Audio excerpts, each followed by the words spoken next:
1:01 ظهرا بتوقيت القدس المحتلة. أهلا بكم مستمعينا الكرام عبر إذاعة صوت النجاح في نشرة الأخبار، يقدمها لكم أحمد شاطر، ونستهلها بأبرز العناوين. 35 شهيدا في غزة، والمقاومة توسع مدى صواريخها. فلسطينيو الداخل المحتل يهبون لنصرة غزة ودعوة لجمعة غضب. تأجيل موعد الإعلان عن نتائج الثانوية وإقبال بعضهم للالتحاق بجامعة النجاح الوطنية. من العناوين إلى التفاصيل.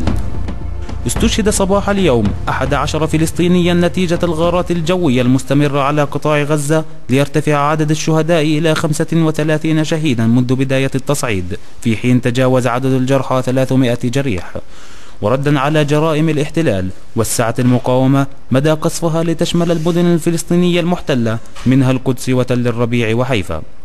بينما قرر الكيان الصهيوني تكثيف غاراته الجوية على القطاع، مستهدفة بيوت المدنيين وأفراد المقاومة الفلسطينية. من جهته صرح الناطق باسم حركة حماس سامي أبو زهري أن كل ما قامت به المقاومة حتى اللحظة عبارة عن قرصة أذن. وأكد أبو زهري أن المقاومة مستعدة لردع المحتل بكافة الوسائل المشروعة في حال تماديهم بالجرائم.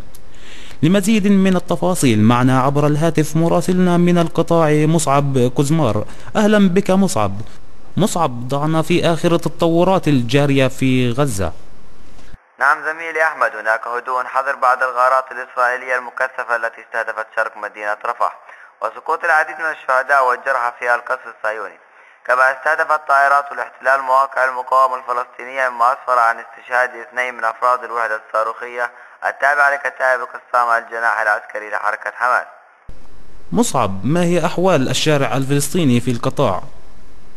نعم، المواطنون هنا يؤكدون أسمى آيات الصمود والتحدي في وجه ترسانة الاحتلال، كما وأنهم على استعداد تام لتقديم مئات الشهداء مقابل الحفاظ على كرامة الشعب الفلسطيني. كما أن المواطنون هنا يبدون ثقة كبيرة بقدرات المقاومة الفلسطينية على اختلاف أحزابها، ويثقون بقدرة المقاومة على رد العدوان الإسرائيلي عن غزة. إليك زميلي أحمد. شكرا لك زميلي مصعب كزمار مراسلنا من قطاع غزة، نتمنى لك السلامة. وعلى الصعيد ذلك ندد الناطق باسم الرئاسة الفلسطينية نبيل أبو ردينة بالقرار الإسرائيلي القاضي بتوسيع رقعة العدوان على غزة. وفي تصريح آخر قال أبو ردينة أن قرار حكومة الاحتلال بتوسيع عدوانها في غزة ومواصلة سياسة القمع والتنكيل والاستيطان في الضفة الغربية بمثابة حرب شاملة. وأكد أبو ردينة أن الحكومة الإسرائيلية ستتحمل وحدها تبعات وتداعيات ما يجري من ردود أفعال، مشيرا إلى أن الشعب الفلسطيني لن يقف مكتوف الأيدي حيال المذابح ضد أبناء شعبنا. وأكد على حق الشعب الفلسطيني في التصدي للعدوان والدفاع عن نفسه بكافة الوسائل المشروعة. وتنديدا بالعدوان الإسرائيلي في غزة، اندلعت اشتباكات بين الشرطة الإسرائيلية والفلسطينيين في أراضي سخنين والجليل وبعض من الأراضي بالداخل، أسفرت عن وقوع جرحى واعتقالات في صفوف المواطنين.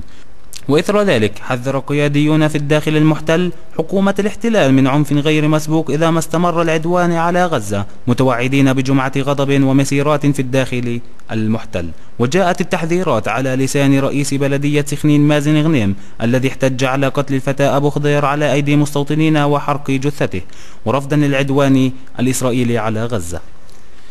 نظرا للعدوان الواقع على غزة والمواجهات الجارية في الضفة والداخل المحتل، استبعد العديد من الفلسطينيون والمحللون السياسيون اندلاع انتفاضة ثالثة. ولمعرفة المزيد من التفاصيل أعد لنا التقرير التالي مصعب كزمار.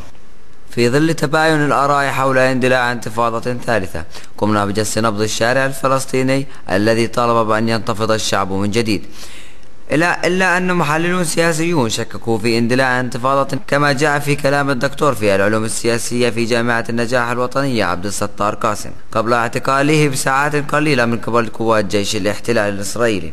لكن هل سيكون لدينا انتفاضة ثالثة؟ والله أنا أشك في ذلك.